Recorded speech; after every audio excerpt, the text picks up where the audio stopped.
हाय दोस्तों, स्वागत है आप लोगों का हमारे चैनल पर। आज हम एक बहुत ही कंट्रोवर्शियल इश्यूज पे बात करने वाले हैं।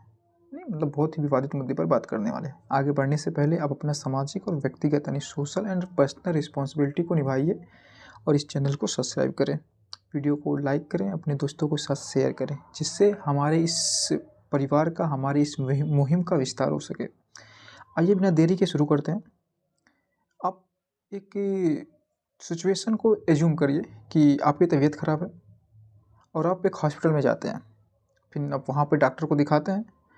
तो डॉक्टर क्या करता है कि वो पहले क्या करता है, आपकी इलाज करने से पहले आपकी जाति पूछता है, आपका रिलीजन पूछता है, जैसे चीज़ों को पूछता है। उसके बाद आपके कास्ट और रिलीजन के बेस पे वो आपका इलाज करता है। इस टाइम पे आपका क्या रिएक्शन होगा? मतलब एक तरफ आप मरने वाले हैं, ज़िंदगी और मौत के बीच संघर्ष कर रहे हैं, और इस टाइप और इस साइड क्या चल रहा है? तो फ्रेंड्स, आजकल यही हाल हमारे देश में जजेस की होती जा रही है, जिसको संविधान का हम कस्टोडियन कहते हैं, जिनको हम संविधान का संरक्षक कहते हैं, व्याख्याकार कहते हैं, बनाया गया है कॉन्स्टिट्यूशनली, जिनके ऊपर संविधान की व्याख्या तथा सुरक्षा की जिम्मेदारी है। उनका आचरण, उनके निर्णय का आधार आज विवादों का कारण बनते जा रहे हैं। ये सारे विवादों का कारण उनके जो व्यक्तिगत बयान हैं, ये आज हमारे जुडिशरी को लाके शक के घेरे में खड़ा कर दे रहे हैं। दोस्तों, अभी रिसेंटली आप लोगों ने इलाहाबाद हाई कोर्ट के सिटिंग जज जस्टिस शेखर कुमार यादव का विश्व हिंदू परिषद के मंच से यह भाषण देना कि देश तो बहुसंख्यकों के अनुसार चलेगा, यानी यहाँ पे जो लॉज होंगे वो अकॉर्डिंग टू बहुमत के अकॉर्डिंग होंगे। ओके, मतलब कॉन्स्टिट्यूशन के अकॉर्डिंग नहीं, बहुमत के अकॉर्डिंग होगा। ये बयान जो है कि देश बहुसंख्यकों के अकॉर्डिंग चलेगा, जजों और कोर्ट की निष्पक्षता और संवैधानिकता को शक के घेरे में लाकर खड़ा कर देता है। एक टाइम था जब हम न्याय के लिए कोर्ट से जाते थे, बड़े ही मतलब एक उम्मीद के साथ, एक होप के साथ, और आज एक समय है कि हमारे जजेस कहाँ जा रहे हैं, आप भी देख रहे हैं। अपने मतलब वो स्टेटमेंट में, अपने भी स्टेटमेंट सुना ही होगा, सोशल मीडिया पे रन कर रहा है कि एक समुदाय विशेष के प्रति उनके मन में जो नफरत है, उसका प्रभाव तो उनके निर्णयों पर भी पड़ता होगा। ऐसे में उनसे कैसे एक निष्पक्ष निर्णय की आशा कोई कर सकता है?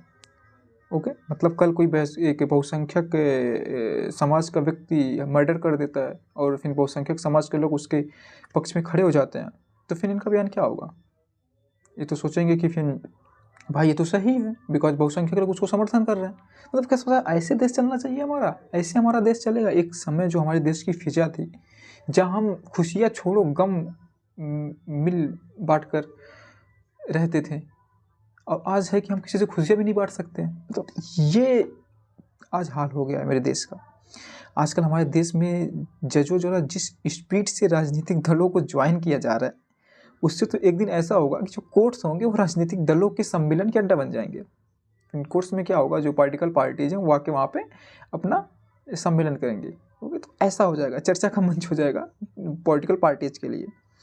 आप लोगों ने इंडिया के जो सीजीआई रहे हैं इसके पहले, मतलब जस्टिस रंजन गोगोई के बारे में सुना ही होगा। मतलब जिस स्पीड से रिटायरमेंट के बाद उन्होंने राज्यसभा का एमपी बनना स्वीकार कर लिया, वो उनके जो प्रीवियस डिसीजंस रहे उसको शक के कटघरे में लाके खड़ा कर देता है। इसके साथ ही आप लोगों ने सुना होगा कि मतलब कलकत्ता हाई कोर्ट के जो जज रहे हैं अभिजीत गंगोपाध्याय ने रिटायरमेंट के बाद डायरेक्टली बीजेपी ज्वाइन कर ली। उनका बहुत ही क्रिटिकल रोल रहा है वहाँ के मतलब कुछ जुडिडिक्शंस में। उसके बाद मध्य प्रदेश के फार्मर जज रोहित आर्या, जो काफ़ी सोशल मीडिया पे वायरल भी रहे हैं, जिनकी उन्होंने इतनी तेज़ी से बीजेपी ज्वाइन किया कि जो हमारे उस टाइम पे सीजीआई थे डीवाई चंद्रचूड़ साहब, जस्टिस डीवाई चंद्रचूड़ साहब को भी ये कहना पड़ा कि जो हमारे जजेज हैं उनको इतना तेज़ी से राजनीतिक पार्टियों को ज्वाइन करने से परहेज करना चाहिए, रिटायरमेंट के बाद तुरंत राजनीतिक पार्टियों को ज्वाइन नहीं करना चाहिए, ऐसा उन्होंने एक स्टेटमेंट दिया। खैर, उनके स्टेटमेंट से देश में क्या बवाल मचा इसको तो आप लोग जानते ही हैं। अब आप लोग सोचिए, ऐसे जजों की पूरी लिस्ट मिल जाएगी आपको। मतलब आज की बात नहीं कर रहे हैं, जब से देश आज़ाद हुआ तब से, मतलब जो किसी न किसी राजनीतिक पार्टी में शामिल हो गए हैं। ऐसे जजों से आप एक निष्पक्ष निर्णय की आशा कैसे कर सकते हैं? आज देश का हमारा ये हाल हो गया है कि जिसके कंधों पर आम लोगों के अधिकारों की रक्षा की भार है, जिनके हाथों में सब तलवार दिया गया है, भाई आप रक्षा करिए, वो तलवार का यूज कहाँ कर रहे हैं, किस साइड कर रहे हैं, ये आप लोग भी देख रहे हैं। इससे जब सुप्रीम कोर्ट में जाएंगे, जो जस्टिस शेखर यादव जैसे लोग अगर ये सुप्रीम कोर्ट में जाएंगे तो ये गवर्नमेंट के प्रेशर से कितना स्वतंत्र होकर डिसीजंस देंगे, ये आप कमेंट के माध्यम से बताइए कि आपका इस पर क्या विचार है। देश की सारी संस्थाएं तो वैसे ही स्वतंत्रता की आखिरी सांस ले रही हैं, बड़ा यहाँ पे पड़ी हुई हैं। जो मेन दो बॉडीज हैं, सुप्रीम कोर्ट और इलेक्शन कमीशन, उसमें इलेक्शन कमीशन का आप हाल तो जान ही रहे हैं, और कोर्ट्स का भी अब ऐसा हाल। मतलब संविधान और लोगों के अधिकारों के साथ मजाक चल रहा है हमारे देश में, मजाक ही हो रहा है। मतलब लॉ एंड ऑर्डर के साथ, जस्ट कोर्ट के साथ यही सब चल रहा है। डीवाई चंद्रचूड़ का सबसे बढ़िया फैसला आप लोग क्या मानते हैं? इलेक्टोरल बॉन्ड को अनकॉन्स्टिट्यूशनल घोषित करना, ओके, और उसका रिकॉर्ड नागरिकों के सामने रखवाना। हालांकि उन्होंने पूरा डेटा तो नहीं रखवा पाया, लेकिन उन्होंने काफ़ी हद तक इसमें काम किया था, ठीक।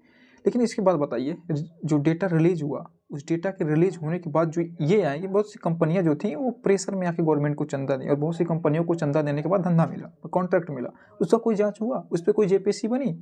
तो क्या मतलब ये दिखाता है, एक सॉफ्ट एंगल दिखाता है गवर्नमेंट के प्रति। मतलब हम कुछ ऐसे डिसीजंस देंगे जिससे आप विश्वास करने पे मजबूर जो है ना, वो ये दिखाता है कि वो कितना सॉफ्ट है गवर्नमेंट के प्रति। ये हो गया ना कि हम ऐसे जस्टिस देंगे जिससे आपका ये भरोसा बना रहे कि हाँ भाई हम इंडिपेंडेंट हैं, और एक्चुअली में वो कितना इंडिपेंडेंट है ये आप भी जानते हैं।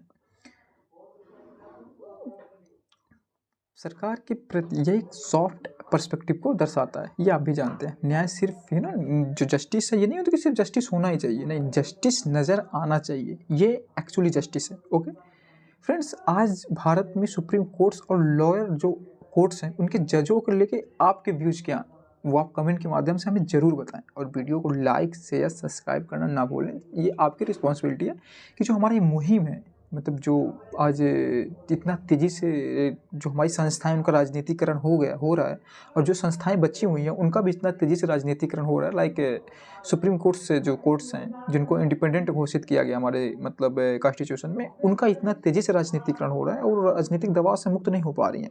इस मुहिम को आगे बढ़ाने का काम हम इस चैनल के माध्यम से कर रहे हैं। तो आपसे ये मेरी हार्डली रिक्वेस्ट है कि आप चैनल को जरूर सब्सक्राइब करें, वीडियो को शेयर करें, अपने दोस्तों को इससे जोड़ें, जिससे हमारी मुहिम बढ़ सके।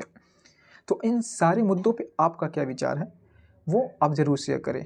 इसमें मैं एक शायरी कह के जाऊँगा, एक गज़ल कहना चाहूँगा, जो शायरी रही राहत इंदौरी साहब की, कि लगेगी आग तो आएंगे कई घर जद में, यहाँ सिर्फ हमारा मकान थोड़ी है। मतलब अगर ये ऐसे ही नफ़रत और ऐसे ही राजनीतिक कंट्रोल बढ़ता रहा हमारे इंस्टीट्यूशंस पे, जो इंडिपेंडेंट जिनको घोषित किया गया, तो हमारे संविधान के लिए, हमारे राइट्स के लिए सही नहीं होगा। मिलते हैं किसी नए वीडियो में। Thank you.